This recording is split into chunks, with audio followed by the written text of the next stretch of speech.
যারা যারা গুরুত্বপূর্ণ আপডেট নিউজটি দেখার জন্য ক্লিক করেছো, ভিডিওটি দেখতে লাইক দিয়ে কন্টিনিউ করা অনুরোধ জানাচ্ছি। আসসালামু আলাইকুম এইচএসসি পরীক্ষার্থী বন্ধুরা, তোমাদের জন্য শেষ সময়ে এসে শিক্ষা বোর্ড 10টি বিশেষ নির্দেশনা জারি করেছে। এই 10টি বিশেষ নির্দেশনা তোমাদেরকে মেনে পরীক্ষা দিতে হবে, তা না হলে তোমরা নানা রকমের সমস্যার সম্মুখীন হতে পারো।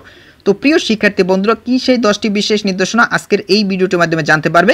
আর একটি কথা, আজকের এই ভিডিওটি তোমাদের বন্ধুদের মাঝে শেয়ার করে দিবে, যাতে করে তোমাদের বন্ধুরাও এই বিশেষ 10টি নির্দেশনা মেনে পরীক্ষা দিতে পারে। প্রিয় এইচএসসি পরীক্ষার্থী বন্ধুরা, তাহলে চলো মূল ভিডিওটি শুরু করা যাক। মূল ভিডিওটি শুরু করার আগে বরাবর মতো ছোট্ট একটি রিকোয়েস্ট থাকবে, তোমরা যদি আমাদের এই পরিবারের নতুন দর্শক হয়ে থাকো, এরকম নতুন নতুন গুরুত্বপূর্ণ আপডেট নিউজ সবার আগে পেতে অবশ্যই আমাদের এই চ্যানেলটি সাবস্ক্রাইব করে রাখবা। প্রিয় এইচএসসি পরীক্ষার্থী বন্ধুরা, দেখতেই পাচ্ছ স্ক্রিনে 2025 সালে এইচএসসি উচ্চ মাধ্যমিক সার্টিফিকেট পরীক্ষা শুরু হচ্ছে 26 জুন। সময়সূচি অনুযায়ী 26 জুন বাংলা প্রথম পত্রের মাধ্যমে শুরু হবে এই পরীক্ষা। লিখিত পরীক্ষা শেষ হবে 10 আগস্ট। এরপর ব্যবহারিক পরীক্ষা শুরু হবে। এদিকে শিক্ষা বোর্ডগুলো চলতি বছরের এইচএসসি উচ্চ মাধ্যমিক সার্টিফিকেট পরীক্ষার্থীদের জন্য 10টি বিশেষ নির্দেশনা দিয়েছে। তো কি এমন 10টি বিশেষ নির্দেশনা দিয়েছে অবশ্যই এই ভিডিওটির মাধ্যমে জানতে পারবে। এখানে প্রথম যে নির্দেশনা দেখতে পাচ্ছ, আসন গ্রহণ 30 মিনিট আগে। পরীক্ষা কেন্দ্রে নির্ধারিত কক্ষে প্রত্যেক পরীক্ষার্থীর জন্য নির্দিষ্ট আসন আছে, সেই আসনে পরীক্ষা শুরু 30 মিনিট আগে বসতে হবে, এমন নির্দেশনা রয়েছে শিক্ষা বোর্ড কর্তৃপক্ষের। প্রথম দিন পরীক্ষার্থীকে অবশ্যই সকাল 9টায় পরীক্ষার কেন্দ্রে উপস্থিত থাকতে হবে, কারণ তোমার বসার নির্দিষ্ট আসন খুঁজে বের করতে হবে, তা খুঁজতে সময় লাগবে। অন্যান্য দিন প্রত্যেক পরীক্ষার্থীকে পরীক্ষা শুরুর 30 মিনিট আগে প্রবেশ করে নিজের আসন গ্রহণ করতে হবে।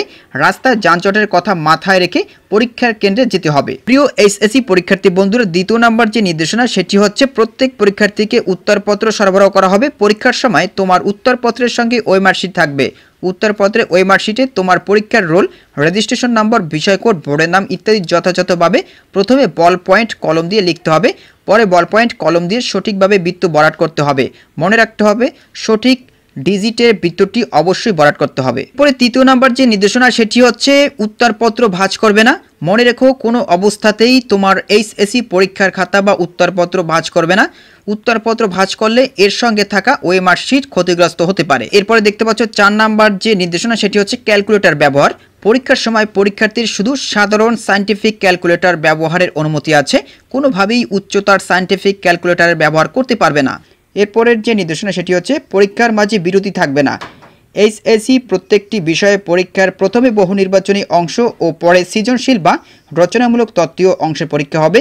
এই দুই অংশের পরীক্ষার মধ্যে কোনো ধরনের বিরতি থাকবে না। এরপর দেখতে পাচ্ছ 6 নাম্বার যে নির্দেশনা সেটি হচ্ছে, মুঠোফোন ব্যবহার সম্পর্কে।